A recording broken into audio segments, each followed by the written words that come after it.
گری ہے دشت میں زہرا کی حال لکھا تھا، جواب جس کا نہیں وہ سوال لکھا تھا، کہا یہ زوج سے کھیتی نبی کی لٹتی ہے، پرائے دیس میں زینب آخی سے چھٹتی ہے، پرائے دیس میں زینب آخی سے چھٹتی ہے۔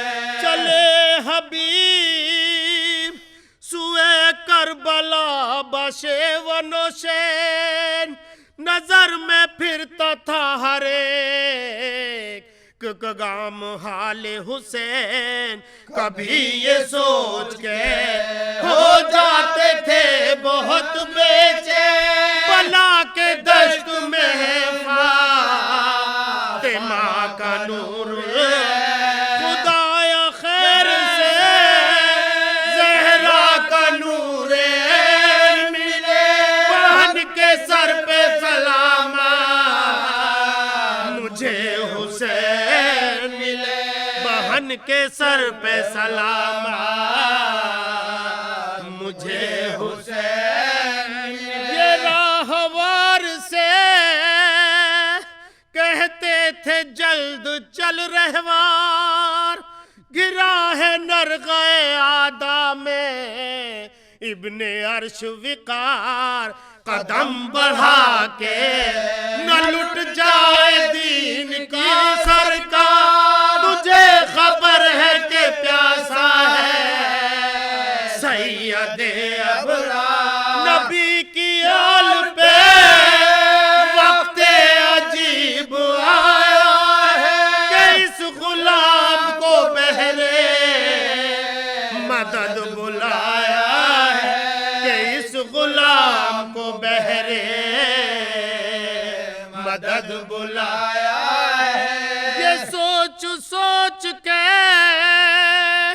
پہنچے حبیب کرب و بلا، عجیب حال میں زہرا کا نور عین ملا، سوائے خیش و اقارب کے کوئی ساتھ نہ تھا، غموں کی دھوپ میں مرجھایا سب کا سب کنبا، اور ایک بچی کو سینے سے ہے لگائے حسین، غضب ہے خاک پہ بیٹھے سر جھکائے حسین، غضب ہے خاک پہ بیٹھے ہیں سر جھکائے حسین۔ یہی سکینہ تھی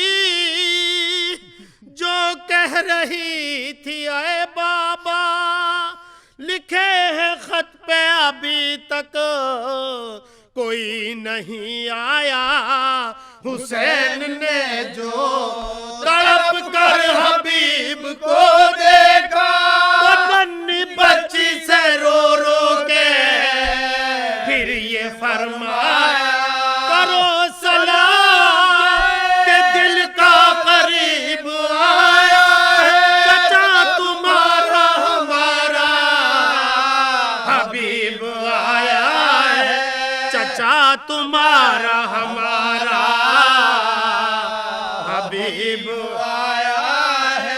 یہ سن کے خیمے کے اندر چلی گئی بچی، پھوپھی کا ہاتھ پکڑ کر تڑپ کے یہ بولی، پدر کے دوست حبیب آ گئے ہیں اٹھیے پھوپھی، یہ قیدی فاطمہ زہرا کے لاڈلی اٹھے، غموں کے بیچ یہ فضا پیام کہہ دینا، ذرا حبیب کو میرا سلام کہہ دینا، ذرا حبیب کو میرا سلام کہہ دینا۔ سلام بی بی کا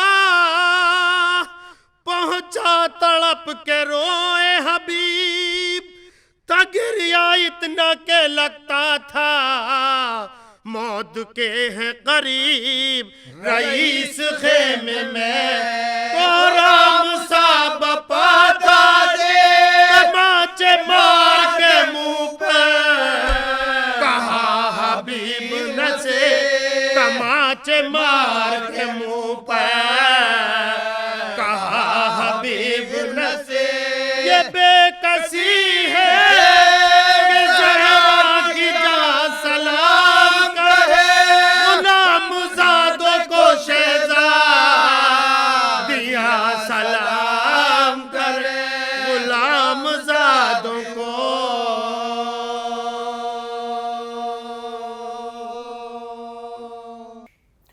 سوز خوانی کے بعد آئیے اب ہم خطابت کے لیے دعوت دے رہے ہیں فتح پوری شاہی جامع مسجد کے امام و خطیب ڈاکٹر مفتی مکرم احمد صاحب کو کہ وہ تشریف لائیں اور مجلس کو خطاب کریں۔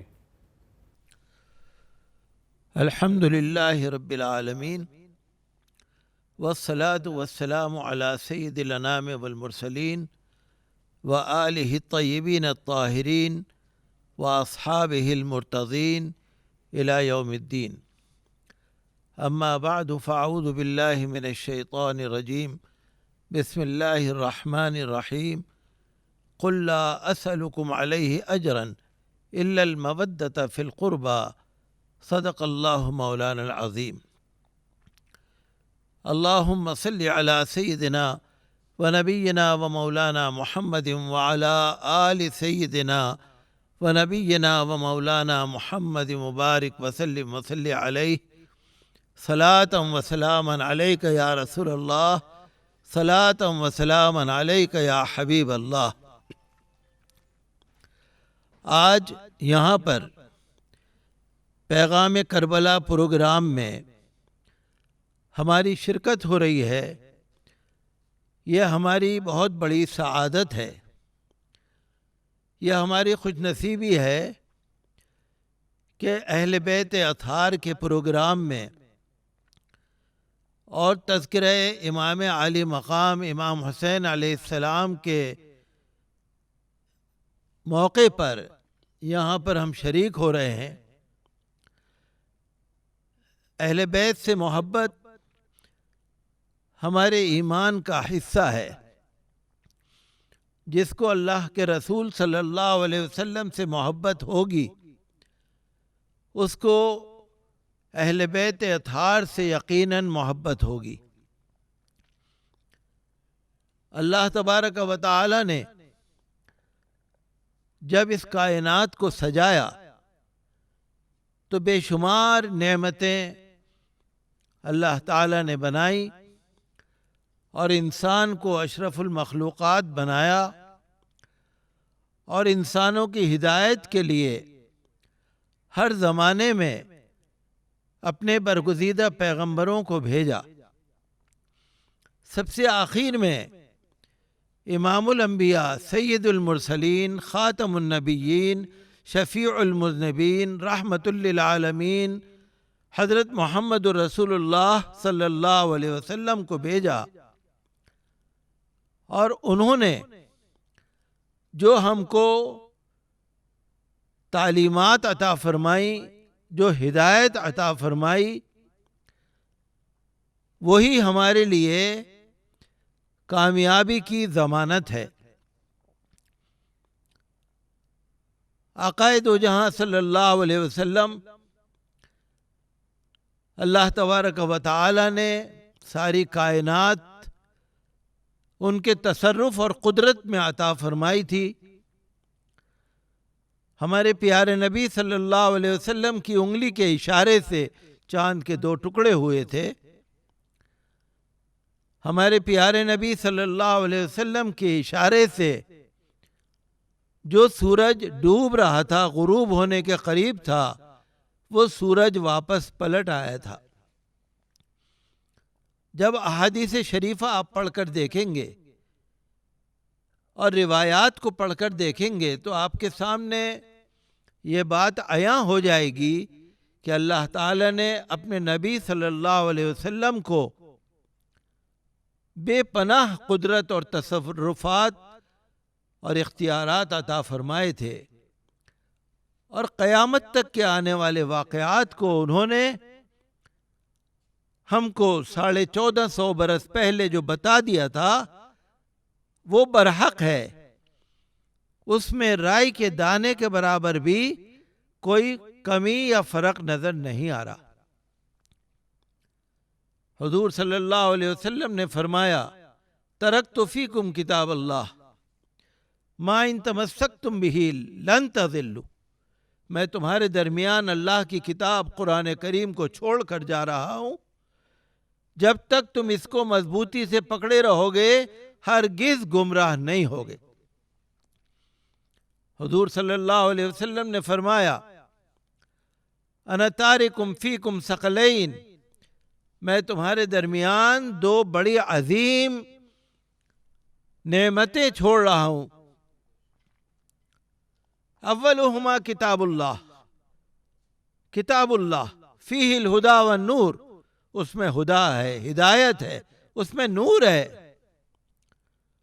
فخذوا کتاب اللہ، اللہ کی کتاب کو پکڑو، واستمسکوا بہ، اور اس کو مضبوطی سے پکڑو، اس سے استفادہ کرو، اس کی تلاوت کرو، اس کو سمجھو، اس پر عمل کرو۔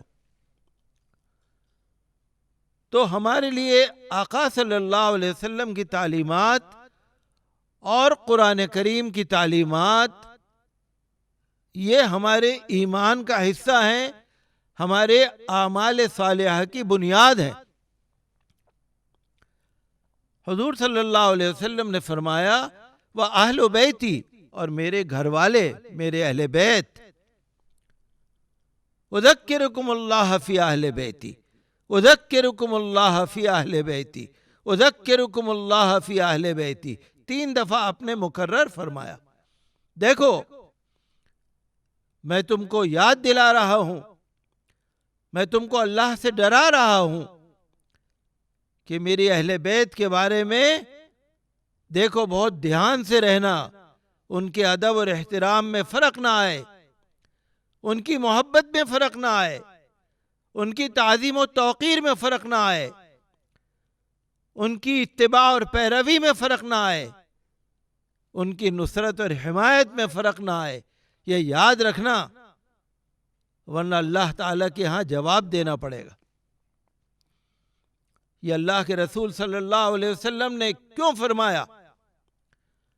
جس زمانے میں آپ نے فرمایا تھا اس زمانے میں اہل بیت سے محبت کرنے والے کم نہیں تھے، بے ادب اور گستاخ اس زمانے میں نہیں تھے، لیکن اللہ کے رسول صلی اللہ علیہ وسلم کو تو قیامت تک کے حالات روشن ہیں۔ انہوں نے فرمایا، اور یہ آج ہمارے لیے اللہ کے رسول کا پیغام ہے، ان کی نصیحت ہے، ان کی ہدایت ہے کہ ہمیں اہل بیت اطہار رضی اللہ عنہم اجمعین کے بارے میں بہت زیادہ ادب اور احترام، تعظیم و توقیر کے ساتھ اپنے دل سے ان کی محبت کو لگا کے رکھنا ہے، ورنہ اللہ کے رسول بھی ناراض ہوں گے اور اللہ تعالیٰ بھی ناراض ہوگا۔ یہ معمولی بات نہیں ہے۔ جب قرآن کریم ہم پڑھ کر دیکھتے ہیں تو قرآن کریم میں آیت ہے قُلْ لَا أَسْأَلُكُمْ عَلَيْهِ أَجْرًا إِلَّا الْمَوَدَّةَ فِي الْقُرْبَى، اے پیغمبر آپ فرما دیجئے میں تم سے کوئی اجر نہیں مانگتا، ہاں میرے رشتہ داروں سے محبت کرنا۔ حضور صلی اللہ تعالیٰ علیہ وسلم سے صحابہ کرام نے پوچھا کہ حضور ذرا ارشاد فرمائیں یا آپ کے رشتہ دار کے بارے میں کون رشتہ دار؟ فرمایا میرے اہل بیت۔ قرآن کریم میں آیت مباہلہ بھی موجود ہے، قرآن کریم میں آیت تطہیر بھی موجود ہے، قرآن کریم میں آیت درود و سلام بھی موجود ہے، قرآن کریم میں نبی صلی اللہ علیہ وسلم کی تعظیم و توقیر کی آیات بھی موجود ہیں، اور اہل بیت اطہار اور آل محمد کا تذکرہ کہاں نہیں ہے؟ کس جگہ پر نہیں ہے؟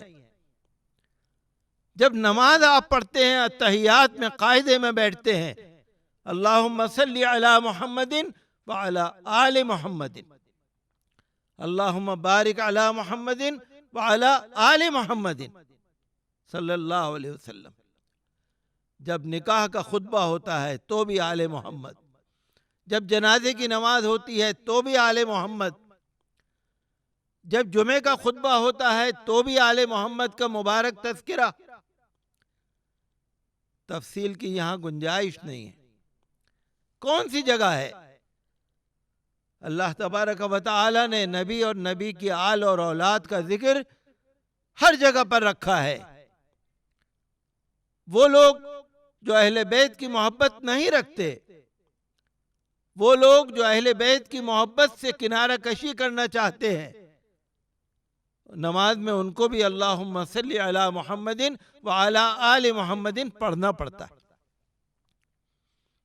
ایک مرتبہ حضور صلی اللہ تعالی علیہ وسلم کے سامنے کسی نے درود شریف پڑھ دیا اللہم صلی علی محمد، حضور نے فرمایا مکمل پڑھو، درود شریف پورا پڑھا کرو۔ کیا حضور ارشاد فرمائیں مکمل کیسے پڑھیں؟ فرمایا پڑھو اللہم صلی علی محمد وعلی آل محمد۔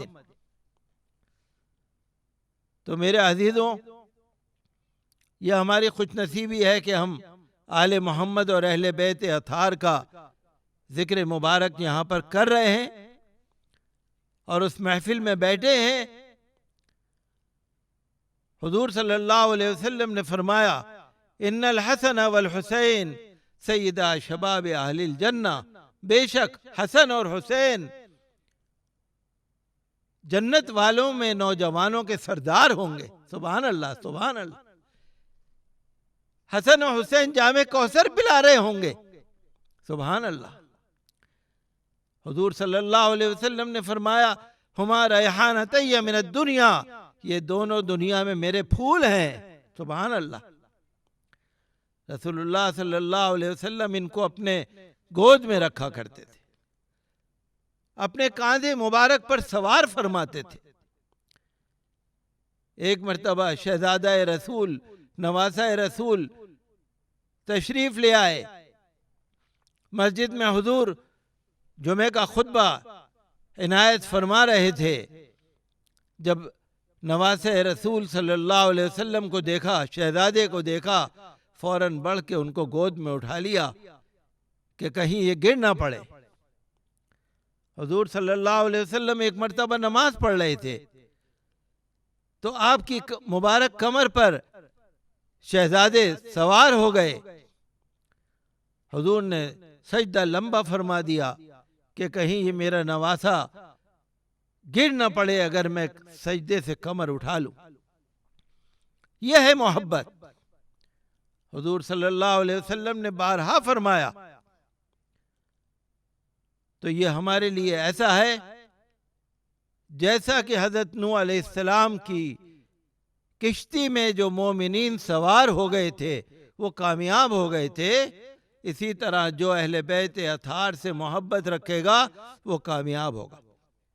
حضور نے فرمایا معرفت آل محمد صلی اللہ علیہ وسلم براءۃ من النار۔ آپ نے فرمایا جو آل محمد صلی اللہ علیہ وسلم کی معرفت حاصل کرے گا، محبت حاصل کرے گا، وہ جہنم سے آزاد ہو جائے گا۔ آپ نے فرمایا معرفت آل محمد صلی اللہ علیہ وسلم حب آل محمد جواز علی الصراط۔ جو آل محمد سے محبت رکھے گا وہ پل صراط پر آسانی سے گزر جائے گا۔ حضور صلی اللہ علیہ وسلم نے فرمایا الولایت لآل محمد، کہ آل محمد سے جو ان کی حمایت رکھے گا، ان کی نصرت رکھے گا، امان من العذاب، اللہ کے عذاب سے محفوظ رہے گا۔ بڑے افسوس کی بات ہے جب ہم کربلا کا ذکر کرتے ہیں تو ہمارا دل بہت ہی رنجیدہ اور غمگین ہوتا ہے، ہم آپ کو الفاظ بتا نہیں سکتے۔ میرے والد جب حضرت امام علی مقام امام حسین علیہ السلام کا ذکر فرماتے تھے تو ہچکیاں بن کے رونے لگتے تھے، فرماتے تھے شہادت کا بیان مجھ سے نہیں ہو سکتا۔ یہ محبت کی بات ہے۔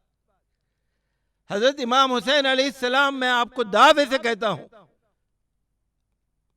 کہ ان کو نہ امامت کی ضرورت تھی، نہ خلافت کی ضرورت تھی، نہ بادشاہت کی ضرورت تھی، نہ قیادت کی ضرورت تھی۔ ان کو اپنے لیے کچھ نہیں چاہیے تھا۔ وہ تو آج بھی امام ہے، وہ تو آج بھی ہمارے درمیان موجود ہیں، آج بھی وہ ہمارے امام ہیں، قیامت میں بھی ہمارے امام ہیں، جنت میں بھی ہمارے امام ہیں۔ ان کو کچھ نہیں چاہیے تھا۔ یزید کو چاہیے تھا کہ ان کے پیر دھو کے پیتا، یزید کو چاہیے تھا کہ ان سے محبت کو دل میں لگاتا، یزید کو چاہیے تھا کہ ان کو اپنے سر پر بٹھاتا، لیکن یزید جو فاسق و فاجر تھا، اس کے بارے میں کسی کو کلام نہیں ہے کہ وہ لہو و لعب میں مبتلا تھا، فاسق و فاجر تھا، دینداری سے بہت دور تھا، ایمان نام کا تھا۔ جب امیر معاویہ نے اس کو اپنا جانشین خلیفہ بنا دیا تو کئی جلیل القدر صحابہ نے اس کی مخالفت کی۔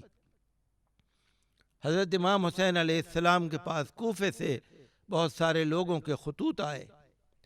انہوں نے کہا، اے امام حسین، اللہ کا واسطہ، اللہ کے رسول کا واسطہ، اگر آپ نہیں آئیں گے تو قیامت میں ہم آپ کا دامن پکڑ لیں گے، ہم اللہ سے کہیں گے ہم نے ان کو بلایا تھا، یہ نہیں آئے۔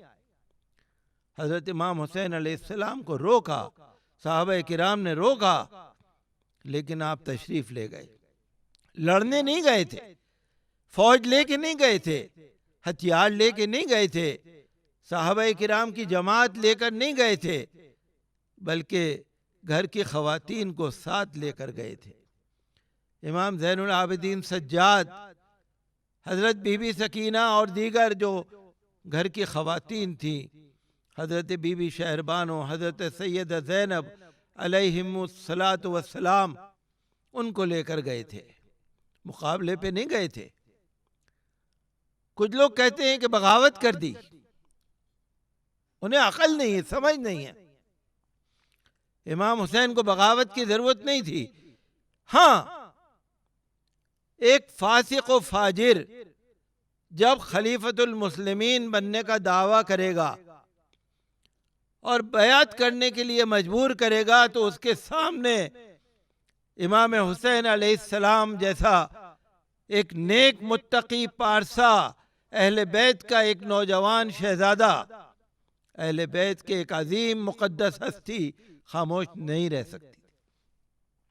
حضرت امام حسین نے حق کی آواز بلند فرمائی، اور انہوں نے بار بار، آپ تاریخ کی کتابیں پڑھ کے دیکھیے، انہوں نے بار بار جب کوفے کے راستے میں جا رہے تھے تب بھی فرمایا، اور انہوں نے بار بار فرمایا، دیکھو پہچان لو، میں وہی نواسہ رسول ہوں، جان لو۔ تو میں آپ سے یہ کہنا چاہتا ہوں کہ کربلا کا معاملہ کسی فرقے کا معاملہ نہیں ہے، یہ امت کا مسئلہ ہے، یہ مومنین کا مسئلہ ہے، یہ ہر مسلمان مرد، ہر مسلمان عورت کا مسئلہ ہے۔ اہل بیت کی محبت کے بغیر ہمارا ایمان مکمل نہیں ہے۔ حضور نے فرمایا، الحسین منی وانا من حسین۔ حضرت خواجہ معین الدین اجمیری رحمت اللہ تعالی علیہ نے کیا خوب اس کی تشریح اور تفسیر فرمائی ہے۔ شاہ ہست حسین، بادشاہ ہست حسین، دین است حسین، دی پناہ ہست حسین، سرداد، سر دے دیا، سمجھوتا نہیں کیا، باطل سے سمجھوتا نہیں کیا، سرداد، ندا دست در دست یزید، یزید کے ہاتھ میں ہاتھ نہیں دیا، اپنا سر دے دیا۔ میرے عزیزوں، میں ایک بات کی طرف آپ کی توجہ دلانا چاہتا ہوں کہ امام حسین نے اپنے ساتھیوں سے فرمایا کہ یزید تو میرا دشمن ہے، ابن زیاد تو میرا دشمن ہے، تم لوگ چلے جاؤ۔ اپنے گھر کے نوجوانوں سے، شہزادوں سے فرمایا، سب نے کہا کہ نہیں، آپ کے پیر میں پھانس بھی چبھے ہمیں برداشت نہیں۔ آپ نے بار بار لوگوں کو اتمام حجت فرمایا، وہ نہیں مانے تو میں یہ کہنا چاہتا ہوں، دیکھیے اپنی جان تو کوئی دے سکتا ہے، اپنے گود کے بچوں کی جان کوئی نہیں دے سکتا، کوئی نہیں دیکھ سکتا، اپنی تکلیف برداشت کر سکتا ہے، اپنے بچوں کی تکلیف برداشت نہیں کر سکتا۔ امام حسین نے حضرت علی اکبر، حضرت علی اصغر، حضرت عباس علمبردار، حضرت قاسم، حضرت عون، حضرت محمد، اہل بیت اطہار کے بہت سارے نوجوان شہزادوں کی لاشوں کو اٹھایا، کیا ان کے دل اور جگر پہ گزری ہوگی، لیکن انہوں نے حق کے سامنے سر نہیں جھکایا، باطل کے ہاتھ میں ہاتھ نہیں دیا۔ ان کا پیغام یہ تھا کہ مسلمانوں، دین کی لاج رکھنا تمہارے ہاتھ ہے، صرف کلمہ پڑھنا تمہارا فرض نہیں ہے، کلمہ پڑھ کے لا الہ الا اللہ محمد الرسول اللہ پڑھنے کے بعد اس کی لاج رکھنا بھی تمہارے ہاتھ ہے۔ دیکھو شریعت کا جھنڈا نیچے نہ ہو، دیکھو رسول کے ناموس کو آنچ نہ آئے، دیکھو فاسق و فاجر تمہارے حاکم حکمراں نہ بنے۔ آج جب لوگ یزید کی حمایت کرتے ہیں مجھے بڑا افسوس ہوتا ہے۔ میں تو دعا کرتا ہوں اللہ کرے ہمارا حشر امام حسین کے ساتھ ہو، ہمارا حشر امام حسن کے ساتھ ہو، ہمارا حشر اہل بیت اطہار کے ساتھ ہو، اور جو لوگ یزید کو اچھا مانتے ہیں ان کو بھی دعا کرنی چاہیے کہ پروردگار ہمارا حشر ان کا حشر یزید کے ساتھ ہو۔ اگر مانتے ہیں تو مانیں، لیکن میں آپ سے یہاں پر پھر یہی کہوں گا، دیکھیے یہ اہل بیت سے محبت صرف محرم میں نہیں ہوتی، اہل بیت سے محبت سال کے ہر منٹ، ہر دن، ہر مہینے، ہر لمحے ہوگی۔ حضرت امام حسین علیہ السلام عبادت کے اندر، ریاضت کے اندر، سخاوت کے اندر، تقوی کے اندر اور کتنے ہی معاملات میں ان کے مناقب جلیلہ و فضائل حمیدہ اگر مہینوں لگ جائیں تو ہم سے ادا نہیں ہو سکتے۔ لہذا میں آپ سب لوگوں سے یہی کہوں گا کہ کتابیں اٹھائیے، اپنے علماء کرام کے بیان سنیے اور روز سنیے، خالی محرم میں نہیں، روز سنیے۔ جو ان کا پیغام ہے کربلا کا، بی بی سیدہ زینب علیہ السلام کا جو پیغام ہے، حضرت امام زین العابدین کا جو پیغام ہے، شہدائے کربلا کا جو پیغام ہے کہ حق کے لیے اپنی جان کی بھی پرواہ نہیں کی، وہ زندہ ہے۔ اسلام زندہ ہوتا ہے ہر کربلا کے بعد۔ ہماری خوش نصیبی ہے کہ آج ہم اس پروگرام میں شریک ہیں۔ اللہ تبارک و تعالی ہماری اس حاضری کو قبول فرمائے، اور جو کچھ ہم نے کہا ہے ہماری زبان اس قابل نہیں کہ اہل بیت اطہار کی شان میں ہم کچھ کہہ سکیں، گناہگاروں کی زبان ہے۔ اللہ قبول فرمائے، اللہ تعالی ہم کو اجر عطا فرمائے، اور ان کے صدقے میں اللہ تبارک و تعالی ہماری اور آپ کی اور تمام لوگوں کی جتنی مشکلات ہیں پروردگار حل فرما دے، آسان فرما دے۔ وآخر دعوانا ان الحمدللہ رب العالمین۔ یہ تھے شاہی امام ڈاکٹر مفتی مکرم احمد صاحب۔ آئیے اب میں دعوت دے رہا ہوں اگلی مجلس کے لیے، اسی سلسلے کی اگلی مجلس کے لیے محترم جناب مولانا یعصوب عباس صاحب کو کہ وہ ممبر پہ تشریف لائیں اور مجلس سے خطاب کریں۔ اعوذ باللہ من الشیطان اللعین الرجیم، بسم اللہ الرحمن الرحیم، الحمد للہ رب العالمین، والصلاة والسلام علی سیدنا و شفیعنا و نبینا و مولانا ابی القاسم محمد و آلہ الطیبین الطاہرین المعصومین المظلومین و لعنت اللہ علی اعدائہم و قتلتہم و غاصب حقوقہم و منکر فضائلہم اجمعین من یومنا ھذا الی یوم الدین، اما بعد فقط قال سبحانہ تبارک و تعالی فی کتاب المجید و فرقان الحمید و قول الحق، بسم اللہ الرحمن الرحیم، ان الدین عند اللہ الاسلام۔ عزیزان محترم، قرآن پاک میں ارشاد رب العزت ہو رہا ہے کہ یقیناً دین اللہ کے نزدیک اسلام ہے۔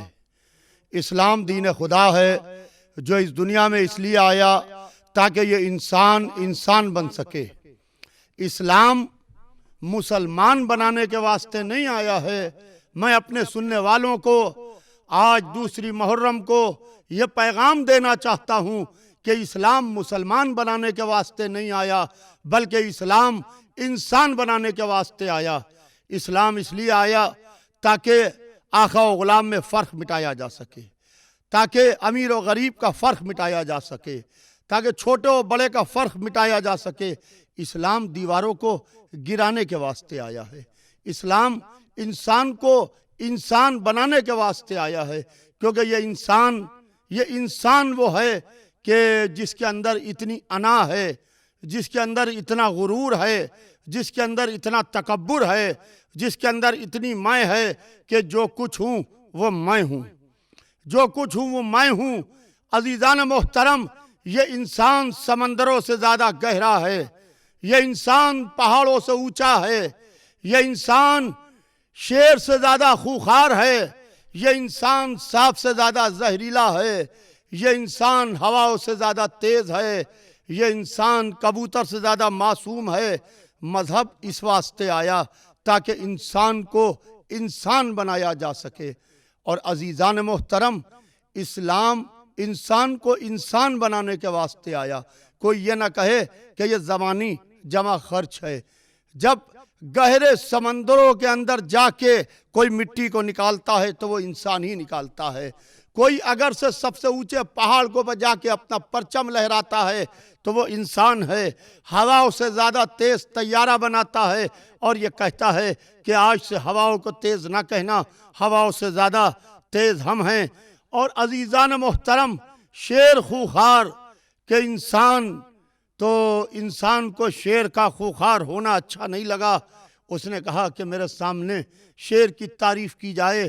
وہ شیر کو اٹھا کے لے کے آتا ہے اور شیر کو، درندے کو جنگل سے لے کے آتا ہے اور اس کو سرکس میں اپنے اشارے کو پر نچانا شروع کرتا ہے۔ مگر عزیزان محترم، شیر وہ درندہ ہے کہ جب شیر ایک شکار کر لیتا ہے تو اس وقت تک کہ دوسرا شکار نہیں کرتا جب تک کہ اس کی دوبارہ بھوک جاگ نہ جائے۔ مگر یہ انسان وہ ہے کہ جتنا شکار کرتا رہتا ہے اتنی اس کی بھوک بڑھتی رہتی ہے۔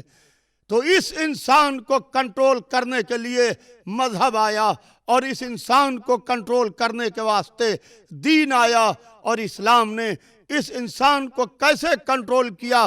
کہا کہ اس انسان کو سجدہ کراؤ، سجدے سے اللہ بڑا نہیں ہوتا ہے۔ میرے سننے والے سنیں کہ سجدے سے اللہ بڑا نہیں ہوتا ہے۔ کسی کے دل میں یہ خیال نہ آئے کہ سجدے سے اللہ بڑا ہوتا ہے۔ نہیں، اللہ اکبر ہے۔ ہمارے سجدوں نے اس کو اکبر نہیں بنایا، وہ پہلے سے اکبر ہے۔ جب مسجد میں کوئی بھی نہیں ہوتا تو اس وقت مؤذن آتا ہے اور مؤذن آ کے کہتا ہے کہ اللہ اکبر، اللہ اکبر ہے۔ تو پتہ یہ چلا کہ مسجد میں نمازیوں کے سجدوں نے اللہ کو اکبر نہیں بنایا۔ اللہ پہلے سے ہمیشہ سے اکبر ہے اور صبح قیامت تک وہ اکبر رہے گا۔ ویسے ہی محمد سردار رسول ہیں، چاہے کوئی سردار رسول کہے یا نہ کہے۔ ویسے ہی علی ابن ابی طالب ولی اللہ ہیں، چاہے کوئی علی کو ولی مانے یا نہ مانے۔ تو عزیزان محترم، کہا کہ اس انسان کو سجدہ کراؤ۔ سجدہ انسان کے غرور کو توڑتا ہے۔ اور جب سجدے کا حکم دیا تو فرادہ میں بھی ثواب ہے، جماعت کے ساتھ میں ثواب اس لیے زیادہ رکھا گیا کہ فرادہ میں خالی ثواب ہے اور جماعت میں کسی کے پیروں کے پیچھے سر جھکتا ہے، لہذا انسان کا غرور چکنا چور ہو جاتا ہے۔ اور اس کے بعد نہ آقا کو غلام سے شکایت ہے، نہ غلام کو آقا سے شکایت ہے، اس لیے کہ غلام پہلی صف میں ہے، آقا دوسری صف میں ہے۔ جہاں غلام کے پیر ہیں وہاں آقا کا سر ہے۔ جب سجدے سے سر اٹھاتے ہیں تو دونوں کے شکوے و گلے کوئی نہیں رہتے ہیں کہ جہاں تمہارا پیر تھا وہاں ہمارا سر ہے۔ یہ ہمیں دو جگہ فقط یہ فرق مٹتا ہوا دکھا ہے، یا اللہ کے گھر میں مسجد میں، یا حسین کے گھر میں مجلس میں۔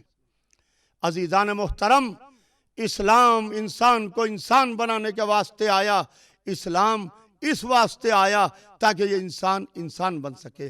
اصل میں لوگوں نے آج کے زمانے میں اسلام کی تصویر کو اور اسلام کی شبیہ کو بگاڑنے کی کوشش کی اور یہ کہا کہ یہ اسلام صرف مسلمانوں کا مذہب ہے۔ نہیں، یہ بالکل غلط بات ہے۔ آپ اسلام کو محدود نہ کیجئے یہ کہہ کے کہ اسلام مسلمانوں کا مذہب ہے، بلکہ اسلام جو آیا تو اسلام تمام انسانوں کے واسطے آیا اور دین خدا ہے، اللہ کا دین ہے، اللہ کا بھیجا ہوا مذہب ہے۔ جس طریقے سے اللہ نے آسمان سے پانی برسایا تو یہ نہیں ہے کہ ایک غریب کے کھیت میں تو پانی نہیں پڑے گا، دولت والے کے کھیت میں پانی پڑے گا۔ مسلمان کے کھیت میں تو بارش کے چیٹے ہوں گے مگر کافر کے کھیت میں سوکھا پڑا رہے گا۔ نہیں، وہاں کے اوپر یہ امتیاز نہیں ہے۔ ہوائیں سب کے واسطے چلائیں، اس نے پھل و میوے و درخت سب کے واسطے خلق کیا، ہریالی و پھولوں کی مہک سب کے واسطے خلق کی، آسمان سے بارش جو ہوئی تو وہ سب کے واسطے ہے۔ تو پھر آپ کیسے کہیں گے کہ اسلام جو آیا وہ صرف مسلمانوں کے واسطے آیا؟ یہ اپنے اپنے نصیب کی بات ہے کہ جہاں سے پانی بہ رہا ہو، جہاں سے سمندر گزر رہا ہو، کوئی پیاسا رہ جائے اور کوئی سیراب ہو جائے۔ عزیزان محترم، لوگ یہ کہتے ہیں کہ اسلام تلوار سے پھیلا، ہم یہ کہتے ہیں کہ جو تلوار سے پھیلی وہ حکومت تھی، جو اخلاق سے پھیلا وہ مذہب تھا، جو کیریکٹر سے پھیلا وہ اسلام تھا۔ عزیزان محترم، اسلام تلوار سے نہیں پھیلا، یہ دشمنان اسلام کی پلاننگ ہے اور یہ دشمنان اسلام کی سازش ہے کہ اسلام تلوار سے پھیلا۔ نہیں، تلواروں سے حکومتیں پھیلتی ہیں، تلواروں سے مذہب نہیں پھیلتا ہے۔ عزیزان محترم، میں آپ کے سامنے کیا عرض کروں، زمانہ جانتا ہے اور بار بار سنے ہوئے واقعات کہاں تک کہ سنائے جائیں۔ عالم یہ ہے کہ تلواروں سے حکومتیں پھیلتی ہیں اور اخلاق و کردار سے مذہب پھیلتا ہے۔ اللہ کا رسول جب قولوا لا الہ الا اللہ کہتا ہے اور جب مکے میں دعوت ذی العشیرہ میں اسلام پیش کرتا ہے، وَأَنذِرْ عَشِيرَتَكَ الْأَقْرَبِينَ، اے رسول اپنے اقربا کو بلاؤ، اپنے خاندان والوں کو بلاؤ، تو رسول اللہ نے اپنے اقربا کو بلایا، اپنے خاندان والوں کو بلایا، اور عالم یہ ہے کہ اسلام کا میسج، اسلام کا پیغام رسول اللہ نے سب کے واسطے عام کیا۔ عزیزان محترم، ہزاروں دفعہ کا سب کا سنا ہوا واقعہ کہ ایک بڑھیا ہے جو رسول اللہ کے سر کے اوپر کوڑا پھینکتی ہے، مگر رسول اللہ نے راستہ نہیں بدلا۔ نہ رسول اللہ نے مکے والوں سے کہا، نہ رسول اللہ نے اپنے بھائی علی ابن ابی طالب سے کہا، نہ اپنے چچا ابو طالب سے کہا، نہ اپنے چچا زاد بھائی حمزہ سے کہا، نہ اپنے کسی عزیز یا رشتہ دار سے کہا کہ جا کے اس بڑھیا کو سزا دو۔ نہیں، اسلام یہ نہیں چاہتا ہے۔ اسلام کی پالیسی یہ ہے کہ لکم دینکم ولی دین، تمہارا دین تمہارے ساتھ، ہمارا دین ہمارے ساتھ۔ اسلام یہ نہیں چاہتا ہے کہ مذہب کے نام کے اوپر تکرار ہو، اسلام یہ نہیں چاہتا ہے کہ دھرم کے نام کے اوپر یدھ ہو، اسلام اس کو ہرگز پسند نہیں کرتا ہے۔ اسلام تو لکم دینکم ولی دین، تمہارا دین تمہارے ساتھ، ہمارا دین ہمارے ساتھ، اس پالیسی پر اسلام عمل کرتا ہے۔ اور عالم یہ ہے کہ بڑھیا سر کے اوپر روز کوڑا پھینک رہی ہے اور محمد ادھر سے گزر رہے ہیں، مگر محمد نے کوڑا پھینکنے والی کو نہ منع کیا، نہ کوڑا پھینکنے والی کو سزا دلوائی، سر جھکا کے گزر جاتے تھے۔ جب ایک دن کوڑا نہیں پڑا، دوسرے دن پھر گزرے، کوڑا نہیں پڑا تو رک گئے کہ بھائی وہ عورت کہاں ہے جو میرے سر کے اوپر کوڑا پھینکتی تھی؟ کہا محمد وہ بڑھیا بیمار ہے۔ کہا کہ مجھے لے چلو، وہ بالا خانے پر رہتی تھی، وہ بلندی پر رہتی تھی، وہ فرسٹ فلور پر رہتی تھی۔ تو عالم یہ ہے کہ محمد کو لیے ہوئے لوگ جاتے ہیں اور وہ بستر مرگ پر ہے، بستر علالت پر ہے۔ تو اس نے جب محمد کو آتے ہوئے دیکھا تو کہنے لگی کہ اے محمد، اس وقت تم آ رہے ہو کہ جب ہم بستر علالت پر ہیں، ہم بیمار ہیں۔ تو محمد نے کہا کہ ہم تمہیں سزا دینے نہیں آئے ہیں، ہم تمہیں مارنے نہیں آئے ہیں بلکہ ہم تمہیں مزاج پوچھنے کے لیے آئے ہیں، ہم تمہاری خیریت پوچھنے کے واسطے آئے ہیں، کیونکہ جب 2 روز ہو گئے میرے سر پر کوڑا نہیں پڑا تو میں نے پوچھا کہ تم کہاں ہو، خیریت سے تو ہو۔ اب جو محمد نے گفتگو شروع کی اور ان کے دہن سے الفاظ کے موتی جھلنے لگے اور اس موتیوں میں وہ محمد کے مخالف گرفتار ہونے لگی۔ رسول اللہ گفتگو کر رہے ہیں اور وہ بڑھیا گرفتار ہو رہی ہے جیسے کوئی قیدی کو زنجیروں سے جکڑا جاتا ہے، اس طریقے سے اخلاق کی زنجیروں سے محمد اس کو قید کر رہے ہیں، اس عورت کو گرفتار کر رہے ہیں۔ جب اٹھ کے جانے لگے تو کہنے لگی محمد جا کہاں رہے ہو، پہلے مجھے کلمہ تو پڑھوا دو۔ پہچانیے کہ کلمہ تلوار نے پڑھوایا کہ کردار نے پڑھوایا۔ اور عزیزان محترم، یہی محمد ہیں کہ جو مسجد النبوی میں بیٹھے ہوئے ہیں اور ایک شخص نیزہ لیے ہوئے مسجد النبوی میں آتا ہے، مدینے میں داخل ہوتا ہے، مسجد میں داخل ہوتا ہے، کہتا ہے تم میں محمد کون ہے؟ نہ مدینے والوں نے اس کو روکا، نہ مسجد والوں نے اس کو روکا۔ محمد کے زانو کے اوپر ایک کمسن شہزادہ بیٹھا ہوا ہے، تاریخ نے اس شہزادے کا نام حسن ابن علی لکھا ہے، یعنی محمد کے نواسے ہیں، جناب علی اور جناب فاطمہ زہرا سلام اللہ علیہا کے بیٹے ہیں۔ وہ زانو کے اوپر بیٹھے ہوئے ہیں، انہوں نے دیکھا کہ میرے نانا کے قتل کے لیے نیزہ لیے ہوئے آ رہا ہے، مگر اس کو کوئی تلوار سے اذیت نہیں دیتا ہے، اس کے نیزے کو کوئی روکتا نہیں ہے۔ کہا کہ او فلاں ابن فلاں ابن فلاں، اس کا نام لیا، اس کے باپ کا نام لیا، اس کے دادا کا نام لیا، اور اس طریقے سے اس کے اوپر سوالوں کی بارش کر دی۔ غائبانہ جس راستے سے وہ آیا تھا کہ وہ گھبرا گیا اور اس نے اپنے نیزے کو پھینکا اور کہنے لگا اے محمد پہلے مجھے کلمہ پڑھوا دو۔ دیکھیے اسلام بوکھلایا ہوا کلمہ نہیں چاہتا ہے، اسلام میں بوکھلایا ہوا کلمہ نہیں ہے کہ کسی کے گلے پر چھری رکھنے کے بعد، کسی کے گلے کے اوپر تلوار رکھنے کے بعد اس سے کلمہ پڑھوایا جائے۔ اسلام ہرگز اس کو پسند نہیں کرتا ہے۔ تو کہا کہ مجھے اس بچے کا، جو آپ کی بیٹی کا بیٹا ہے، اس کا علم جو ہے وہ مجھے کلمہ پڑھوا رہا ہے۔ جس گھر کے بچے اتنے عالم ہیں تو اس گھر کے بزرگ کتنے عالم ہوں گے۔ اور یہ کہنے کے بعد اس نے نیزہ پھینک دیا۔ اور آگے بڑھیے عزیزان محترم، میں آج اس مجلس کے حوالے سے میں اپنے سننے والوں کو یہ سنانا چاہتا ہوں کہ جو تلوار سے پھیلی وہ حکومت تھی، جو اخلاق سے پھیلا وہ مذہب تھا، جو کیریکٹر سے پھیلا وہ مذہب تھا۔ مولا کائنات علی ابن ابی طالب علیہ السلام ایک جنگ میں ہیں اور عالم یہ ہے کہ علی تلوار چلا رہے ہیں، علی کے مد مقابل ایک شخص آیا ہے، وہ بھی تلوار چلا رہا ہے۔ علی کی لڑائی کا ایک اصول تھا کہ علی نہتے پر وار نہیں کرتے تھے، بھاگتے کا پیچھا نہیں کرتے تھے، اور جو خالی ہاتھ ہوتا تھا اس پر تلوار نہیں چلاتے تھے کہ جب اس کے ہاتھ خالی ہیں، اس کے ہاتھ میں تلوار نہیں ہے تو میں کیوں حملہ کر دوں ایک خالی ایسے انسان کے اوپر جس کے ہاتھ میں تلوار بھی نہیں ہے۔ اس کی تلوار میدان میں حضرت علی علیہ السلام سے ٹکراتی ہے اور ٹکرا کے تلوار ٹوٹ جاتی ہے، اور جب تلوار ٹوٹ جاتی ہے ٹکرا کے تو عالم یہ ہے کہ وہ مولا علی کے سامنے ہاتھ پھیلاتا ہے اور کہتا ہے کہ یا علی تم اپنی تلوار ہمیں دے دو، یا علی تم اپنی تلوار کو ہمیں دے دو۔ تو علی ابن ابی طالب ہاتھ بڑھا کے تلوار نہیں دیتے ہیں۔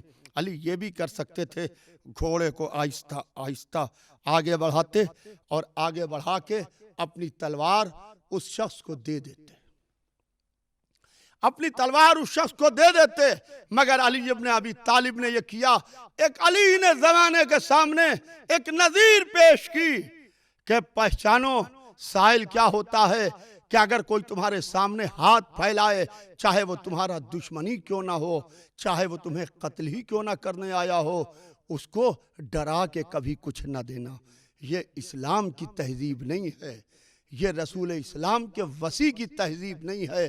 عزیزان محترم، ادھر علی ابن ابی طالب گھوڑے پر بیٹھے بیٹھے جھکتے ہیں اور اپنا ہاتھ زمین کی طرف لے جاتے ہیں اور تلوار کو اس کی طرف پھینک دیتے ہیں۔ وہ جلدی سے گھوڑے سے اترتا ہے اور اترنے کے بعد تلوار کو اٹھاتا ہے، علی کے سامنے آتا ہے۔ علی کے ہاتھ خالی ہیں اور اس کے ہاتھ میں تلوار ہے. جب اس کے ہاتھ میں تلوار ہے تو وہ تلوار لے کے مولا علی کے سامنے آتا ہے اور کہتا ہے کہ یا علی یہ بتاؤ اب تمہیں کون سی شے بچائے گی؟ اس لیے کہ تمہارے ہاتھ تو خالی ہیں، تلوار ہمارے ہاتھ میں ہے. تو علی ابن ابی طالب مسکراتے ہیں، مسکرا کے آسمان کو دیکھتے ہیں، کہتے ہیں تو یہ سمجھتا ہے کہ تلوار بچاتی ہے؟ بچانے والا تو اللہ ہے. تو اس نے اب جو اللہ کی تعریف میدان جنگ میں علی ابن ابی طالب سے سنی تو تلوار کو پھینکتا ہے، گھوڑے سے اترتا ہے، علی کے قدموں کو پکڑتا ہے، علی کے پیروں کو پکڑتا ہے اور کہتا ہے کہ یا علی آپ مجھے کلمہ پڑھوا دیجئے، یا علی آپ مجھے کلمہ پڑھوا دیجئے. تو علی نے کہا کہ تو کلمہ کیوں پڑھنا چاہتا ہے؟ کہا کہ آپ کا یہ کردار دیکھ کے کلمہ پڑھنا چاہتا ہوں، آپ کا یہ کیریکٹر دیکھ کے کلمہ پڑھنا چاہتا ہوں. جو میدان جنگ میں اپنی تلوار اپنے دشمن کو دے دے اسے علی کہتے ہیں. تو بتاؤ زمانے والوں اور بتاؤ سننے والوں، تو پھر یہ اسلام وہ مذہب نہیں ہے جو لوگوں کے گلے کاٹتا ہوا آگے بڑھ جائے. نہیں، وہ اپنی حکومتوں کو بڑھا رہے تھے، وہ اپنے اقتدار کو بڑھا رہے تھے، بدنام اسلام کو کر رہے تھے. ہم نے اسی لیے اسلام کو ان لوگوں سے نہیں لیا کہ جو اسلام کے نام کے اوپر حکومتیں بڑھا رہے تھے اور اسلام کے نام کے اوپر سلطنتیں بنا رہے تھے. ہم نے اسلام کو محمد سے لیا اور ہم نے آل محمد سے لیا. ہم نے اسلام کو اس کربلا سے لیا جہاں گلے کٹ رہے تھے، شکر کے سجدے ہو رہے تھے. عزیزان محترم، یہ تو میں نے واقعات سنا ہے کہ اسلام اخلاق سے پھیلا. ایک واقعہ اور سناتا ہوں میں آپ کو، کیونکہ اسلام اخلاق سے پھیلا. آپ سنیں کہ ایک یہودی ہے جو مدینے میں رہتا ہے. مدینہ شہر رسول ہے. مدینے میں رسول اللہ کے سب صحابی رہتے ہیں. مدینے میں رسول اللہ کے سب چاہنے والے رہتے ہیں. تو اسی مدینے کے اندر ایک یہودی ہے جو دولت مند ہے، وہ اسلام کا مخالف ہے، رسول اسلام کا مخالف ہے، قرآن کے خلاف ہے. وہ مدینے میں بیٹھ کے اسلام کو برا کہتا ہے اور اس کے گرد مجمع جمع رہتا ہے، کیونکہ مجمع ہمیشہ دو لوگوں کے دروازے پر ملا، یا دولت والوں کے دروازے پر ملا یا جس کا ذرا سا نام ہو گیا اس کے دروازے کو پر مجمع ملا. ایک دن بی بی فاطمہ زہرا کے گھر میں کچھ مہمان آتے ہیں. اب جو بی بی کے گھر میں کچھ مہمان آتے ہیں تو مولا علی کو بلاتی ہیں، یا علی میرے گھر میں کچھ مہمان آئے، میں چاہتی ہوں کہ مہمانوں کی خاطر ہو. یا علی مدینے میں فلاں جگہ فلاں یہودی رہتا ہے، گھر میں بیٹھی ہوئی رسول اللہ کی بیٹی اپنے شوہر علی سے کہہ رہی ہیں مدینے میں اس پوائنٹ پر ایک یہودی رہتا ہے، آپ میری چادر کو لے کے جائیے کیونکہ گھر میں کچھ نہیں ہے کہ میں مہمانوں کی خاطر کروں. یہ میری چادر لے کے جائیے اور اس کو اس یہودی کو دیجئے. جب آپ اس یہودی کو دیجئے گا تو اس کے بدلے میں وہ کچھ درہم یا دینار دے گا، تو آپ وہ لے کے آئیے تاکہ میں مہمانوں کی خاطر کر سکوں. تو عزیزان محترم، اب عالم یہ ہے کہ مولا کائنات نے فاطمہ زہرا کی چادر کو اپنی رضا میں لپیٹا، اور لپیٹنے کے بعد اس یہودی کے دروازے پر آئے. وہ یہودی علی کو دیکھ کے گھبرا کے کھڑا ہو گیا، کیونکہ خالی علی نہیں آ رہے تھے بلکہ فاتح خیبر بھی آ رہا تھا. تو کہنے لگا کہ ابو طالب کے بیٹے کیسے زحمت کی؟ تو علی ابن ابی طالب نے کہا کہ میں خود سے نہیں آیا ہوں بلکہ رسول اسلام کی بیٹی جناب فاطمہ زہرا نے مجھے بھیجا ہے. ان کے گھر میں کچھ مہمان آئے ہیں. اب علی نے نہیں کہا کہ میرے گھر میں، کیونکہ علی معصوم ہے، فاطمہ معصومہ ہے. علی جانتے ہیں کہ معصومہ نے مجھ سے کیا کہہ کے بھیجا ہے. کہا ان کے گھر میں کچھ مہمان آئے ہیں اور ان کے گھر میں کھانے کو کچھ ہے نہیں کہ مہمانوں کی خاطر کریں. جہاں ہاتھوں کا دھون جواہرات میں تبدیل ہو جائے، جہاں ریت کی دیوار سونے کی ہو جاتی ہو، جہاں سنگریزے ابا کے دامن پر ڈال دیے جائیں تو جواہر میں تبدیل ہو جائیں، مگر ہر جگہ معجزے سے کام نہیں چلتا ہے. ہر جگہ معجزہ دکھانا مقصود نہیں ہے.